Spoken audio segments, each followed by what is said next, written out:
আসসালামু আলাইকুম। আজকে নিয়ে আসছি বয়েলড ডিমের মেয়োনিজ। তো এটা তারপরে এখানে নিয়েছি আমি রসুন, তারপরে নিয়েছি কালো গোলমরিচ।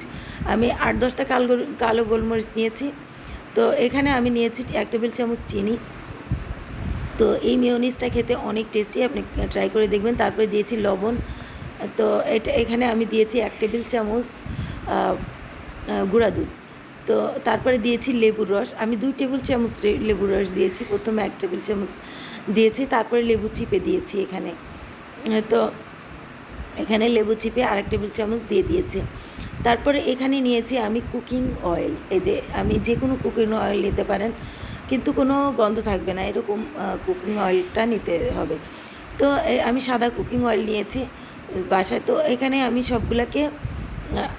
সবগুলাকে আমি দেখেন ব্লেন্ডারে দিয়ে ঢাকনা দিয়ে আমি এখানে ব্লেন্ড করে নিব।